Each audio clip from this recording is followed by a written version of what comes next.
کیا آپ جانتے ہیں کہ حضرت یحییٰ کون تھے؟ اور کیا آپ کو معلوم ہے کہ یہودی حضرت یحییٰ کو کس نام سے پکارتے تھے؟ اور کیا آپ یہ بھی جانتے ہیں کہ حضور پاک صلی اللہ علیہ وآلہ وسلم سے حضرت یحییٰ کی ملاقات کہاں ہوئی؟ یحییٰ بن زکریا بنی اسرائیل کے پیغمبروں میں سے تھے جو بچپن میں نبوت پر فائز ہوئے۔ قرآن کریم میں حضرت زکریا کے بڑھاپے اور ان کی بیوی کے بانجھ ہونے کے باوجود آپ کی ولادت کا تذکرہ ملتا ہے۔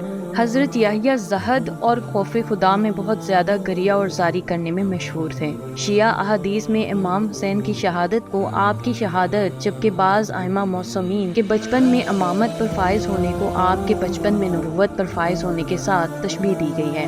صائبین یا مذاہیت خود کو آپ کا پیروکار مانتے ہیں۔ مسجد عموی دمشق میں آپ کی قبر کے عنوان سے ایک مقام منسوب و مشہور ہے۔ آپ حضرت زکریا فرزند تھے۔ زکریا بڑھاپے تک اولاد کی نعمت سے محروم تھے۔ ایک دن حضرت مریم اور بہشت سے ان کی خاطر بھیجے گئے انعامات دیکھ کر خدا سے اولاد کی درخواست کرتے ہوئے کہا، خداوند مجھے اپنی طرف سے ایک پاک و پاکیزہ فرزند عطا فرما۔ خدا نے ان کی دعا قبول فرمائی اور انہیں بڑھاپے اور ان کی بیوی کے بانجھ ہونے کے باوجود انہیں اولاد کی نعمت سے نوازا۔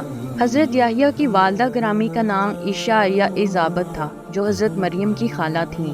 حضرت مریم کے حاملہ ہونے کے ساتھ ساتھ وہ بھی بطور معجزہ حاملہ ہو گئیں اور خدا نے انہیں بیٹے کی نعمت سے مالا مال فرمایا، جس کا نام یحییٰ رکھا گیا۔ حضرت یحییٰ کی وجہ تسمیہ کے بارے میں مختلف دلائل ذکر کیے گئے ہیں۔ من جملہ یہ ہے کہ خدا نے ان کی ولادت کے ذریعے ان کی والدہ کے بانجھ پن کو ختم کیا اور گویا انہیں دوبارہ احیا کیا۔ اسی بنا پر آپ کو یحییٰ نام رکھا گیا۔ بعض کہتے ہیں کہ خدا نے انہیں ایمان کے ذریعے دوبارہ احیا فرمایا، یا یہ کہ خدا نے ان کے قلب مطہر کو نبوت کے ذریعے زندہ کیا، اسی بنا پر انہیں یہ نام دیا گیا ہے۔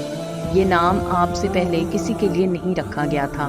حضرت یحییٰ بچپن میں ہی نبوت کے مقام پر فائز ہوئے۔ آپ حضرت عیسیٰ کی نبوت کے تصدیق کنندہ تھے، جسے خدا نے آپ کی خصوصیات میں سے ایک قرار دیا ہے۔ آپ حضرت موسیٰ کی شریعت کو زندہ کرنے والے تھے اور حضرت عیسیٰ کے مقام پر نبوت پر فائز ہونے کے بعد آپ ان پر ایمان لائے۔ تاریخ میں آیا ہے کہ حضرت یحییٰ حضرت عیسیٰ سے 6 ماہ بڑے تھے اور حضرت عیسیٰ کی نبوت کو تسلیم اور تصدیق کرنے والی سب سے پہلی شخصیت آپ ہی کی ذات تھی۔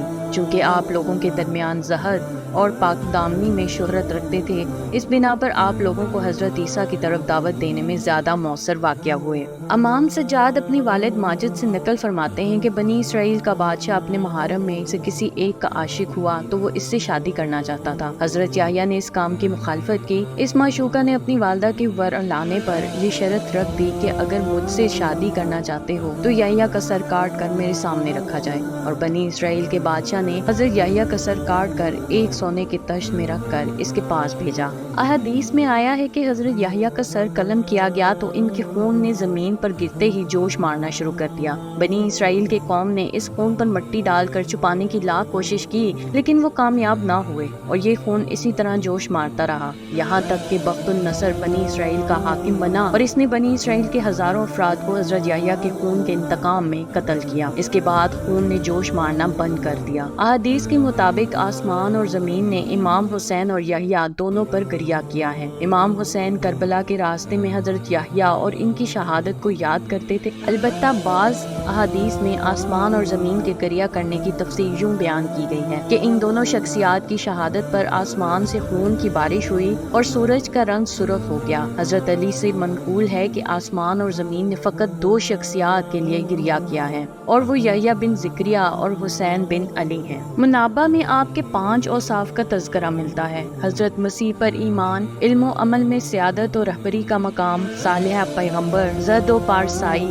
عظمت و بزرگی، خوف خدا میں بہت زیادہ گریہ کرنا، نیز کھردرا لباس پہننا آپ کا معمول تھا۔ پیغمبر اسلام اس حوالے سے فرماتے تھے، یحییٰ بن زکریا اس قدر زاہدانہ زندگی گزارتے تھے کہ آپ بچپن ہی سے بیت المقدس جایا کرتے تھے، اور جب انہوں نے دیکھا کہ اب احبار اور راہب کھردری لباس پہن کر عبادت میں مشغول ہیں تو آپ بھی ان کی طرح طرح کھردرے لباس میں عبادت میں مشغول ہونے لگے۔ کہا جاتا ہے کہ حضرت زکریا جب لوگوں کو واعظ و نصیحت کرنے لگے اور اگر حضرت یحییٰ بھی لوگوں کے درمیان ہوتے تو آپ بہشت و جہنم کا تذکرہ نہیں کرتے تھے، کیونکہ جب بھی بہشت اور جہنم کا تذکرہ کرتے تو حضرت یحییٰ بہت زیادہ گریا کرتے تھے۔ قرآن پاک میں حضرت یحییٰ کا نام 4 سورتوں میں 5 دفعہ آیا ہے۔ حضرت یحییٰ کی ولادت اور آپ کی زندگی کا مختصر خاکہ نیز بعض صفات سمیت آپ کا نام قرآن میں آیا ہے۔ قرآن میں آپ کا تذکرہ اکثر اوقات آپ کے والد جناب زکریا کے داستانوں میں بھی آیا ہے، البتہ سورہ مریم میں جداگانہ طور پر آپ کی بعض فضیلتوں، نعمتوں اور آپ پر خدا کے لطف و کرم کا خصوصی تذکرہ ہوا ہے۔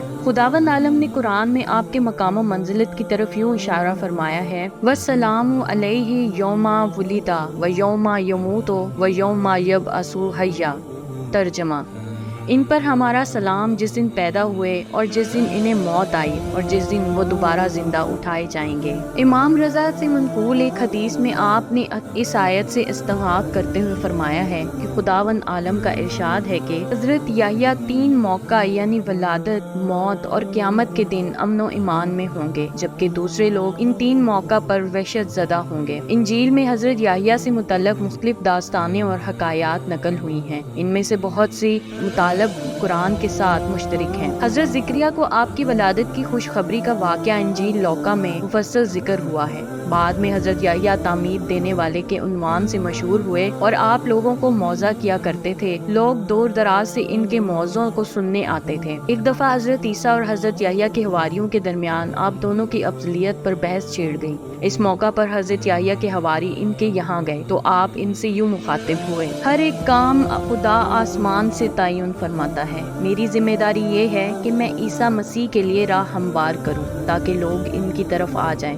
آپ لوگ خود اس بات کے گواہ ہیں کہ میں نے صراحت کے ساتھ کہا تھا کہ میں مسیح نہیں ہوں بلکہ ان کے لیے راہ ہموار کرنے آیا ہوں۔ شادی کی تقریب میں دلہن داماد کے پاس چلی جاتی ہے اور داماد کے دوست ان کی شادی میں شریک ہوتے ہیں۔ میں بھی داماد کے دوستوں میں سے ہوں اور اس کی خوشی میں شریک ہوں۔ بعض احادیث میں حضرت یحییٰ کی شیطان سے ملاقات کا تذکرہ ملتا ہے۔ ان احادیث کے مطابق ایک دن حضرت یحییٰ نے شیطان کو ایک وحشتناک شکل و صورت میں دیکھا جو کچھ عجیب و غریب ابزار اٹھائے ہوئے تھا۔ اس موقع پر آپ شیطان سے ان ابزار کے متعلق پوچھا۔ شیطان نے کہا ان میں سے ایک مختلف انسانوں کو پھنسانے کے لیے ہے۔ حضرت یحییٰ نے شیطان سے پوچھا، آیا تم کبھی مجھے بھی فریب دے چکے ہو؟ شیطان نے کہا نہیں، لیکن آپ میں ایک خاصیت ہے جو مجھے بہت پسند ہے اور وہ پرخوری ہے، جس کی وجہ سے بعض اوقات صحیح طور پر نماز پڑھنے میں کامیاب نہیں ہوتے۔ حضرت یحییٰ نے اسی وقت فرمایا، اس کے بعد خدا سے عہد کرتا ہوں کہ ہرگز سیر ہو کر کھانا نہیں کھاؤں گا یہاں تک کہ خدا سے ملاقات ہو۔ ابلیس نے کہا، اس کے بعد میں بھی خدا سے عہد کرتا ہوں کہ کسی مومن کو نصیحت نہیں کروں گا یہاں تک کہ خدا سے ملاقات کروں۔ اس کے بعد وہ حضرت یحییٰ کے یہاں سے چلا گیا اور پھر کبھی آپ کے نزدیک نہیں آیا۔ سابعین یا مزاحیت ایک مذہبی گروہ کا نام ہے جو آج سے تقریباً 2000 سال پہلے حضرت یحییٰ کے تحت تعلیم اور ان کے پیروکار ہوتے تھے۔ ان کا عقیدہ تھا کہ ان کی مقدس کتاب حضرت یحییٰ لے آئے تھے۔ ایران میں اشکانیوں کی حکومت کے دوران اس مذہب کے پیروکار یہاں داخل ہوئے اور یہودیوں کے بعد یہ لوگ سب سے قدیم مجاہرین میں سے ہیں جنہوں نے فلسطین سے ایران ہجرت کی۔ سابعین الہی ادیان میں سے ہیں جن کی اپنی کتاب، پیغمبر، خط اور زبان ہے۔ قرآن کریم میں بعض آیات میں ان کا تذکرہ بھی ملتا ہے۔ حضرت یحییٰ سے منسوب سب سے مشہور مزار مسجد جامع اموی دمشق میں ہے۔ اس بنا پر آپ کا بدن اس مسجد میں سپرد خاک کیا گیا، لیکن آپ کا سر دمشق کے زبدانی نامی محلے میں ایک مسجد میں دفن ہے۔